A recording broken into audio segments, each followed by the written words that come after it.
Dragon Ball Super Masterclass, Understanding Turns.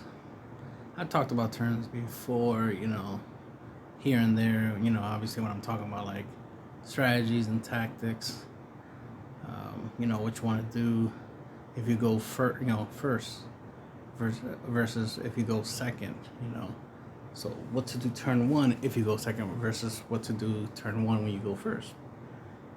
Typically, most people, when they go first on turn one, it's a setup turn, right? It's a turn in which they want to set something up. Usually it's a searcher, so they'll play a one drop battle card, for example, or an extra card that lets them search out a card. Sometimes their leader has a search effect or an active main where they can apply to let them, search out cards. Now we have one drop unison, so that's another option. So a turn one drop unison will be something most players would do turn one. But sometimes people just charge one energy turn one and end their turn, and that energy more likely is going to be used for like a negate, like a battle card negate or just a regular negate. Sometimes some people, play a blocker turn one, especially if they're playing against aggro. So, that's the thing with turn one. It's usually set up. Sometimes just charging a multicolor energy in rest mode is the thing you think about on turn one. So typically you mulligan in order to make sure that your turn one, you have that multicolor energy you want to charge turn one. But like I said, turn one tends to be a setup turn if you go first. If you go second on turn one, it's, especially if you're an aggro player, you typically want to, take advantage of turn one. I know I do that a lot. I tend to try to do four or five damage turn one or more, depending on my hand. I tend to try to, do as much damage turn one, and then of course try to do more damage turn two. And after turn two, it's gonna be harder.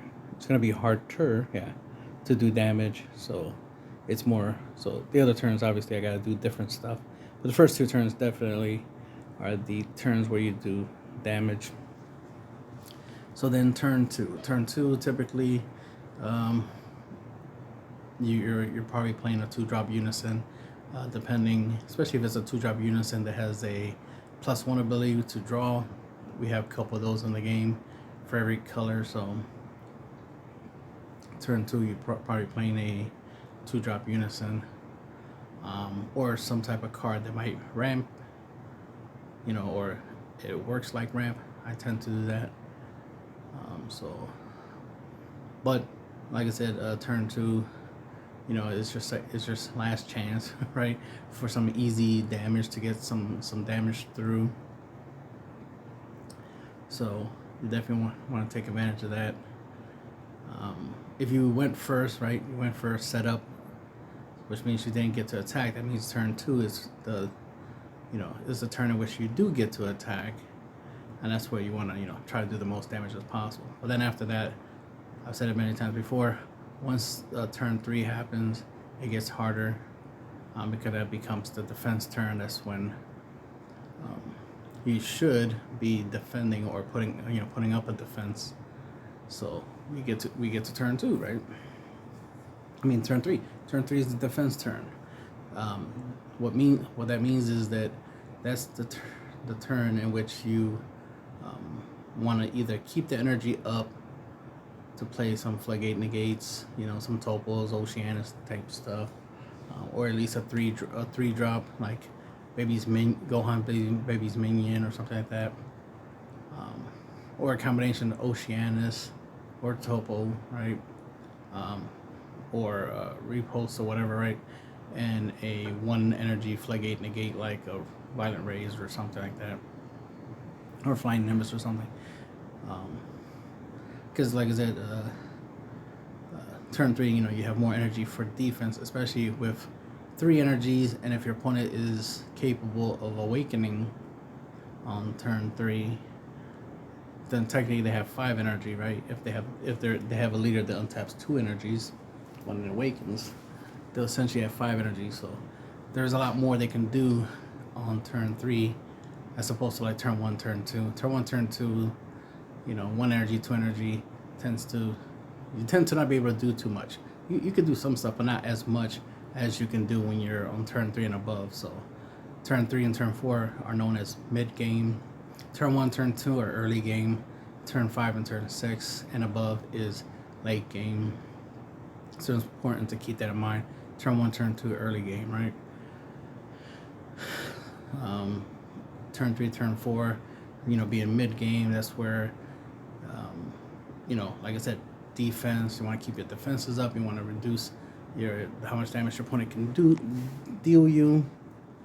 You want to be on guard on turn 3 and above. So keep your defense up while still trying to deal your opponent damage, right? Turn 4, ideally, you want that to be your kill turn. That's like the earliest, without like some type of elaborate combo or strategy. Turn 4 tends to be your kill turn, especially if you can awaken your leader, so that way you technically have 6 energy to play with, right? So there's a lot you could do there to try to set yourself up for game. But turn 5 tends to be a typical kill turn. Sometimes it's because your opponent is prepared for your turn 4, so they'll try to keep some energy up, for a counterplay or for a negates or something. So it'll be hard to kill in turn 4. So you kind of want to trick your opponent into thinking that they stopped you on turn 4, where it's like, or you want to find some way of convincing your opponent that you couldn't kill them on turn 4, so that way when it's their turn, which typically that means they're on their turn 4, they might try to go for the kill, but you stop them, right? And then on your turn 5 is when you'll surprise them with like, I actually have my win con. It's just you're prepared for it, so I tricked you into thinking that I didn't have it, but in reality I did. I just waited until turn 5 to play, because turn 4 you were ready for it. And that's the thing, usually you don't want to fall into your opponent's trap. If they're ready for it, they're prepared for your win con, it makes no sense to play it when they're ready for it, right? So that's something to keep in mind, especially nowadays with people having like 4-drop unisons, like really powerful 4-drop unisons or 3-drops. Which usually is played in turn 3, turn 4. Obviously, these are things you gotta keep in mind. So that's why even your opponent could have a really good turn 3 unison they played, and then now on turn 4 it's hard for you to get past their unison, get past their hand size, right? So it'd be probably harder to deal damage. Like for example, I typically on turn 3 if I'm playing blue, I tend to drop Raditz Giant Force, because it's a 19k blocker unison, and it has an auto where it could restand, so it can potentially block twice. So that's essentially 2 negates there, almost guaranteed. If my opponent wants to get rid of my unison, then that's essentially 3 negates, so to speak, unless they're swinging with double strike. But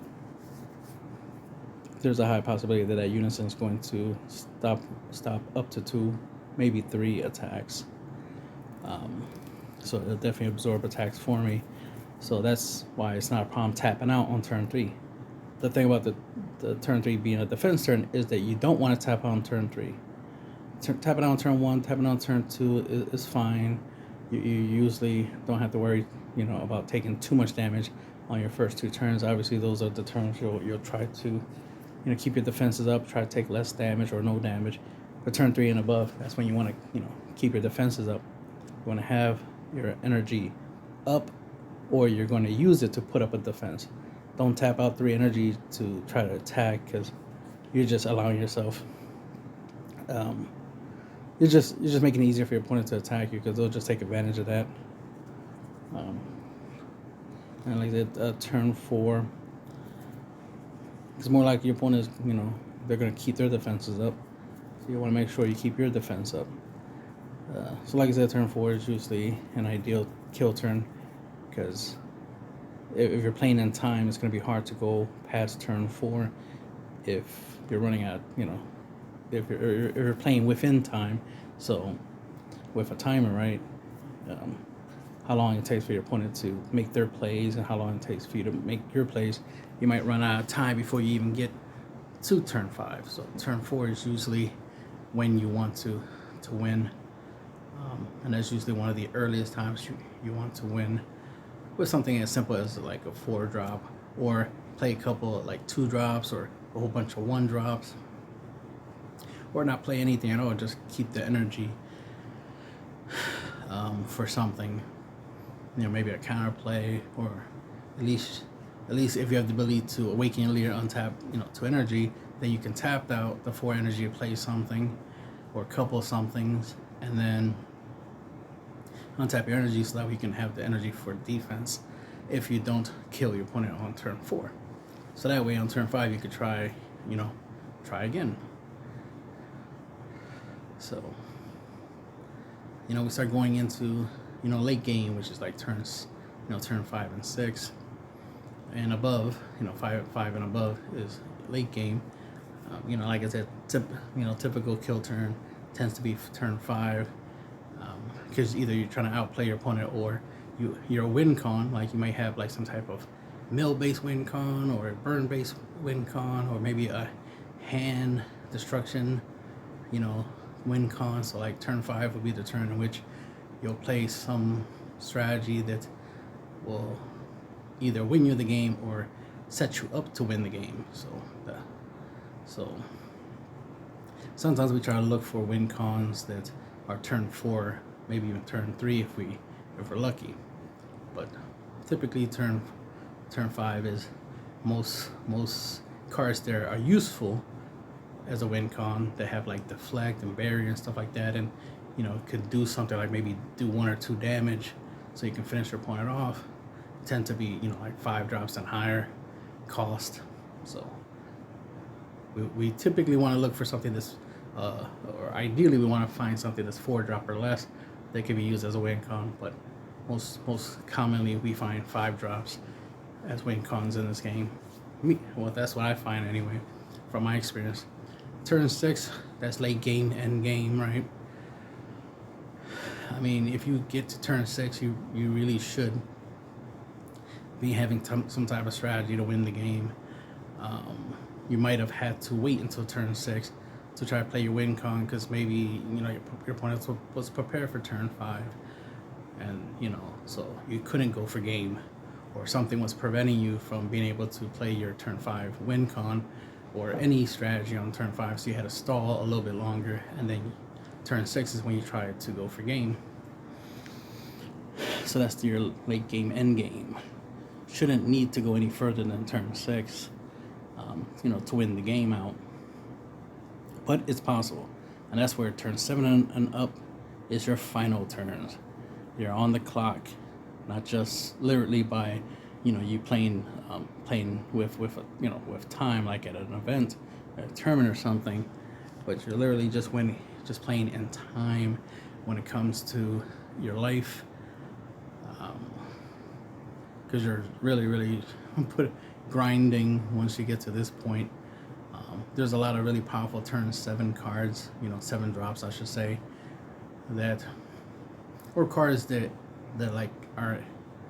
add up to 7. Like you might have a 4 drop and a 3 drop.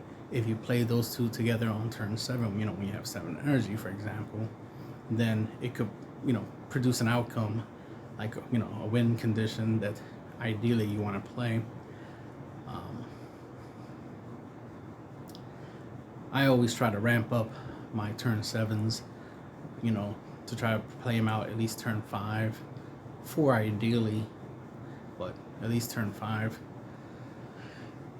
Like Android 17 Turn of the Tide, which is a 7 drop, which will be typically a turn 7 play, but if you can ramp, you can play it on turn 6. If you ramp, harder than just once, if you ramp at least twice, a turn 5 turning the tides is possible. And with the right card combinations, I tend to combine it with an overwhelm to ideally help me, take my opponent down from whatever number they're at down to 0 life. Ideally, if they're at 2 life, that's all you really need, because turning the tide, he has crit, and he's already strong. So even if your opponent has some battle cards in play that it could try to use to out combo your attack, it probably won't be enough to stop your 30k crit, and then your leader swing can go in. Mostly you want to set it up where your opponent doesn't have anything on the battlefield, in the battle area, to stop your attack. Ideally, you don't want them to have like a blocker unison, or play a blocker in response to you playing your turning tides or anything like that. Typically, you want them to have no defense so that we can just finish them off. So that's something you usually want to keep in mind. But that's the understanding of the turns. So I just wanted to lay it out, because some people might not be aware of it, or they kind of are in some way, shape, or form, because they played the game long enough to kind of get an idea that turn 1 is usually a setup turn. Turn 2, they might either play a unison or they'll try to do some damage, especially if they went first. So they just set up, their opponent went second, so the opponent started attacking, so they just had to defend or take hits. And then turn 2 is when they get a chance to start attacking their opponent back. So then, that's when they try to, get some damage in there and make up for the fact that they went first instead of going second. Typically, I prefer to go second, because I'm trying to see what my opponent's trying to do. I'm hoping my opponent is defenseless, and I try to take advantage of turn 1 and turn 2. I tend to play very aggro, so I typically want to go second. There are times where I go first, obviously, but I just play an energy and end my turn typically, just because I'm going to have to defend against my opponent's first turn plays, and then after that, I might take a damage here and there, but not too much, because I am trying to get to at least turn 5 or turn 6 if I need to get that far in the game. But ideally, I want to finish the game by turn 4. And of course, turn 3 and above, I gotta keep my defenses up. At turn 1 and turn 2, I tend to keep my defenses a little low, not too low, but a little low. But I've been making a habit of trying to be as defensive as soon as turn 1 all the way up to, typically lately I've been getting up to turn 6. So keeping up my defenses so I can get up to turn 6. Because like I said, there are some really good finishers, as we call it, 7 drops. Sometimes some couple good 6 drops that we can use to finish out the game. But there are some cards that have the ability to be cheated out turn 4, turn 5. So turn 4, turn 5 can be, the kill turns, right? Because of those types of cards. But there are some 4-drop, 5-drop cards that just are made for turn 4 and turn 5. But that's the thing. You just want to focus on trying to find a couple different ways of winning the game that fits within the turn 4 and above criterias, and try to win your game, obviously, because like I said, turn 1, turn 2, and turn 3, you're not doing much other than setting up, dealing damage, and putting up a defense. But turn 4 and above is when you're trying to finish out the game. You're trying to win the game. So the game really, truly doesn't start until turn 4, in some people's eyes. And from my experience, that's usually how it is. Not much happens, until turn 4. That's when the real game begins. And that's the end of the video.